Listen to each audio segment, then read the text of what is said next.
ये समझो आप पितृ नाम दो, भूत नाम दो, कुछ भी नाम दो, अभी जो इनको बताया वो कर्म ही होता है। हमारा कर्म ही होता, कोई हमको परेशान नहीं कर सकता। कोई देवता, कोई भूत, कोई प्रेत, कोई पितर, ये बात गांठ बांध लो, कोई तांत्रिक, कोई सिद्ध। राधे राधे भक्तों, आपका हमारे चैनल में हार्दिक स्वागत है। तो चलते हैं धार्मिक प्रसंग की ओर। प्रीतम दिल्ली से राधा वल्लभ श्री हरिवंश। गुरुदेव, आपके चरणों में कोटि कोटि प्रणाम। गुरुदेव, यदि किसी व्यक्ति की मृत्यु हो जाती है तो उसका अगला जन्म हो जाता है या अपने कर्मानुसार किसी लोक को जाता है, तो महाराज जी फिर पितृ बनकर कैसे आते हैं? अगर कोई गलती हो जाए तो पितृ परेशान करते हैं, ये कैसे संभव है गुरुदेव? आप ये समझो आप पितृ नाम दो, भूत नाम दो, कुछ भी नाम दो, अभी जो इनको बताया वो कर्म ही होता है। हमारा कर्म ही होता, कोई हमको परेशान नहीं कर सकता। कोई देवता, कोई भूत, कोई प्रेत, कोई पितर, ये बात गांठ बांध लो, कोई तांत्रिक, कोई सिद्ध। यदि मेरा कर्म गलत नहीं है तो विश्व ब्रह्मांड में किसी की ताकत नहीं है कि हमको दंड दे सके, क्योंकि सब का शासन करता भगवान है, ईश्वर है। अगर कोई अपने तप का प्रभाव भी करना चाहे, मान लो तपस्वी है, तो बीच में आके खड़ा हो जाएगा, बिल्कुल भजन नहीं करता पर वो निष्पाप है, उसने अपराध नहीं किए, तो किसी न किसी रूप में भगवान आके खड़े हो जाएंगे, उसकी रक्षा कर लेंगे। इसीलिए उनका एक नाम है ईश्वर। संपूर्ण जीवों का शासन उनके हाथ में और सब जगह विराजमान है। यार मैंने तो भगवान को पुकारा नहीं, लेकिन मेरा सब काम बन गया। ऐसा फंस रहा था, ऐसा गिरने वाला था कि मर जाते, ये लोग फंसा लेते। ऐसा कौन बचाया? तुम्हारे अच्छे कर्म, तुम्हारे अच्छे कर्म, बुरे कर्म नहीं। मैं तो फूंक फूंक कर पैर धर रहा हूं, जब से मुझे हो से कोई गलती नहीं हुई हमसे। हमारी दुर्दशा लोग कर रहे हैं, हमारी दुर्दशा इससे हो रही, उससे कोई दूसरा नहीं है। बोले तुम्हारे कोई चक्कर है, ऊपरी चक्कर है, लोग ऐसे कहते हैं। अरे ऊपरी और भीतरी केवल तुम्हारे कर्म का चक्कर है, दूसरा कोई नहीं है। वही कर्म भूत बन करके तुम्हें सताएगा, वही कर्म पितर बन करके, वही कर्म ग्रह बन करके सताएगा, कोई नहीं सता सकता। जो पे कृष्ण चरण मन अर्पित तो करिए का नवग्रह रंग, रंग माने भिखारी। ये भिखारी नवग्रह तुम्हारा बाल बाका भी नहीं कर सकते यदि कृष्ण चरणारविंद में चित्त लगाए हो, और सब ग्रह तुम्हारे अनुकूल है, और प्रभु से तुम विमुख हो तो कोई तुम्हारी रक्षा नहीं कर सकता। तुम्हारे कर्म तुम्हें नष्ट कर देंगे। ये सिद्धांत सबकी समझ में नहीं आता है। अगर समझ में आ जाए तो भूल जाओ कि कोई पितर है, कोई भूत है, कोई प्रेत है। वही है, वही, दूसरा कोई नहीं। वही तुम्हें दंड देने के लिए कभी भूत बन जाते हैं, कभी मृत्यु बन जाते हैं, कभी नाना प्रकार की घटनाएं बन जाते हैं। इसीलिए उनका भजन करोगे तो असली रूप में आपको मिलेंगे। प्रेमानंद, महान सौंदर्य समुद्र, करुणा समुद्र। वही नहीं कहते जो विमुख है, अधर्माचरण करता है, उसके लिए मैं काल रूप भयंकर हूं। भगवान नहीं कह रहे, मैं उसके लिए भयंकर रूप हूं। देखो, भगवान का ही एकमात्र स्वतंत्र साम्राज्य है। वही बनने वाले, वही बनाने वाले हैं। बस सावधान होकर उनका भजन करो, कोई कुछ नहीं कर सकता। जब आप मान्यता करोगे कि पितर हैं, भूत हैं, तो उस रूप में मिल जाएंगे। जाकी रही भावना जैसी, तो आप बिल्कुल मान्यता हटा दो कि जो भी नाम रूप है हमारे प्रभु के ही है।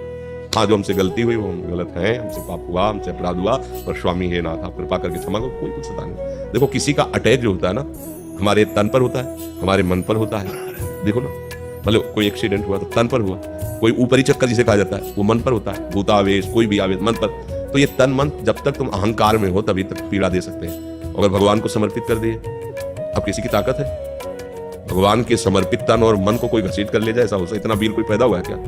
बस एक बात समझ लो, भगवान के आश्रित हो जाओ। भगवान ने गीता जो कहा, पितरों को पूजने वाले पितर लोग को जाते हैं, भूतों को पूजने वाले भूतों को प्राप्त होते हैं, और मेरा भजन करने वाले मेरे को प्राप्त होते हैं। वही पितर बने, वही भूत बने। आप जिस भावना से उनको भजोगे वैसे ही आपको मिल जाएंगे। वही सब अपना विस्तार किए हुए हैं। ये बात समझ में आ जाएगी तो बात, कोई परेशानी नहीं, देखो, गंगा किनारे जब हम भ्रमण करते थे तो अब तो नियम लग गया कि आप लाश फेंक नहीं सकते। ये तो गांव के लोग जो है वहां जलाते नहीं थे। अब 10 कोस से आ रहे हैं सौ रखे हुए, कहाँ वहां लकड़ियों पर ऐसे ही गंगा नहाया और बालू बांधियो, गंगा में सकला दिया, तो सैकड़ों लाशें कुत्ते किनारे खाते थे, चीत चीत के खा रहे हैं। स्मशान है, कहीं हमको आज तक कोई परेशानी नहीं। अकेले भ्रमण करते हैं, रात दिन गंगा जी का ही किनारा सेवन। बड़े बड़े हमको बंदूकधारी मिले, बैच जो बदमाशों के होते हैं। बस बहुत बातचीत की उन्होंने, हाँ ठीक है जाओ। पहले तो एक बार तो ऐसे मिले कि लोग कोहरा छाया हुआ था, ठंडी का समय एकदम, एक बुलाया 8-10 लोग लगभग ऐसे, और सब शराब पिए हुए, ऐसा लग रहा था उनकी चेस्ट हाउस। कहाँ से हो, क्या हो, कैसे हो, यहाँ कैसे? तो यही हमारा जीवन है, गंगा के किनारे। एक मेरे ध्यान दो, बोले जाओ जाओ जाओ। सब में वही भगवान बैठा हुआ है।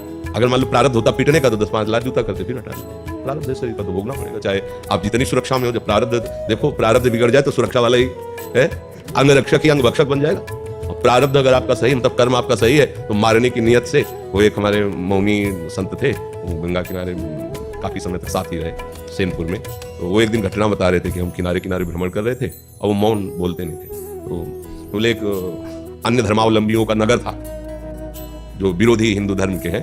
उनके मतलब कई लोग लड़के ऐसे मनोरंजन कर रहे हैं। उन्होंने देखा बाबा जी, और शाम का समय था, बोले चलो इसे मारा जाए। उनका मनोरंजन है, जब उनको पशु पक्षियों को काटने में कोई हिचक नहीं तो बाबा जी काटने में क्या हो। तो बुलाया और उन्होंने मन में सोच लिया कि अब हमारा हो सकता है आज अंतिम दिवस हो, बिल्कुल मौन शांत रहे, भगवान का तन्मयता पूर्वक ध्यान, हो सकता है लोग मार दें। संत सब बात में तैयार रहते हैं कि भगवान को पता नहीं क्या विधान है। तो एक ने कहा यार तुम मार नहीं सकते इसको, उन्हीं की आए सब उसी से, तुम मारोगे नहीं से, लेकिन तुम्हारा रिश्तेदार लगता है, कोई तुम्हारा कुछ बिगाड़ा नहीं, कुछ बोल नहीं रहा था, तुम मारोगे क्यों? बोले हिंदू बाबा जी इसलिए मारेंगे। बोले मार के दिखाओ तुम। अब 2-3 इधर हो गए, 5-6 इधर हो गए, आपस में थप्पड़ चलने लगा, वो चले गए। बाबा जी चले गए, बाबा जी को देखा वो मालिक इतना सर्व कोई सता नहीं सकता, कोई नहीं, त्रिभुवन में नहीं। इसीलिए देखो अपने लोग तो मनो पुरुष शरीर में बाबा जी हैं, स्त्री शरीर में राजमहलों में पली हुई मीरा जी, कोई आज तक ऐसा रिकॉर्ड नहीं कि किसी ने ऐसे छुपाया, आज तक नहीं। और कई बार हमने गंगा यमुना बाई का चरित्र सुनाया कि अकबर सम्राट का भांजा जो है ना, वो यहाँ का अधिकारी था आगरे का, वो यहाँ आया, देखा कि जो ब्रह्मचारिणी है पवित्र, तो उनका तेज और सौंदर्य कल गई होता है, वो देखकर लुभायमान हो गया और कहा जितना भी भेंट चाहिए इसको दो, हमारे महल बोले भेंट वाली नहीं, ये तो प्रभु का भजन करने वाली भगवान की भक्ता है, ऐसा सोचिएगा भी नहीं। पर वो अन्य धर्मावलंबी भी था, उसको इस बात का महत्व भी नहीं था क्योंकि राजमद था, भाई सम्राट पद पे उसका रिश्तेदार बैठा हो तो काहे को दबेगा, यहाँ का अधिकारी खुद है आगरा मंडल का वो। तो उसने 2 वैश्याओं को बुलाया और कहा किसी भी तरह इसको हमारे पास लाओ। भाई जी सीधी शादी थी, वो साधु बन करके आई, वो बातचीत ऐसे साजिश से संत करते हैं, वो बहुत चतुर थी कैसे फंसाना है। 10-20 दिन लगातार आए, खूब भगवान की चर्चा सुनी, बड़ा ऐसा प्रणाम करके। वो सरल हृदय संत हृदय विश्वास ही हमारा साधन है। हम लोग थोड़ी संशय करते हैं पता नहीं चल कर रहा है कि आप हाथ जोड़े तो लगे भगवान का नीचे जाना। वैसे ही 2 दिन फिर नहीं आई, तीसरे दिन फिर आई, तो स्वभाव बनता है कि भाई 2 दिन आप बीमार थे क्या, क्यों? तो उनका हमारे बहुत बड़े संत आए, उनकी सेवा में हमारी तो इच्छा है आप भी दर्शन करें। तो उनका नहीं, हमारे तो वृंदावन में प्रभु के दर्शन हमें बोले नहीं हमारी इच्छा है एक बार उन संत के दर्शन। उन्हें लगा कि चलो भाई संत दर्शन की करे तो मथुरा कोई दूर थोड़ी है, चलो भाई कराती है, सखी है, रोज सत्संग में आती है हमसे, चली गई। जब वहां गई तो महल, तो उन्होंने सोचा संत है, चाहे महल में रखो चाहे झोपड़ी, हो सकता है कि ऐसा।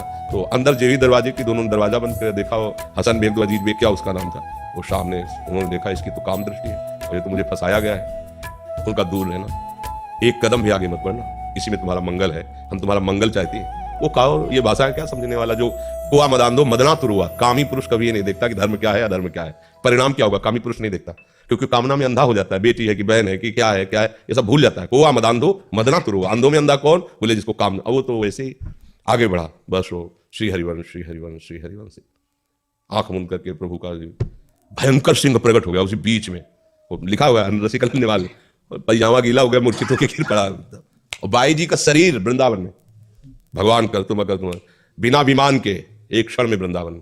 उन्होंने आंख खोल के देखा अपनी कुटिया में बैठी, तो उन्हें कोई आश्चर्य नहीं हुआ क्योंकि सर्वाश्चर्य में भगवान है।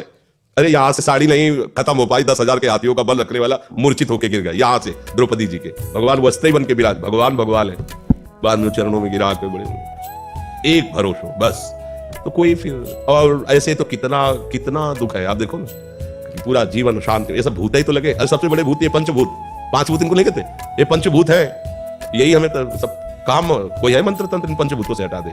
देखो कितना हमें फंसा लिया पंचभूतों ने, ये 5 भूत है, ऐसा फंसा लिया कि बार बार जब से भी प्रभु से बिछुड़े इन्हीं भूतों के चक्कर में जन्म मरण हो रहा है हमारा। एक बार भगवान का आश्रय लेकर भजन करो, कोई तुम्हें हरि स्मृति सर्व विपद विमोक्षणम, ये भगवान व्यासदेव जी के वचन, हरि स्मरण समस्त विपत्ति, समस्त विपत्तियों से मुक्त करने की सामर्थ्य रखता है। बस ये कि हम लोग हरि स्मरण करें, राधा राधा राधा राधा राधे श्याम राधा वल्लभ श्री हरिवंश राधा वल्लभ, इसी से मंगल है जी।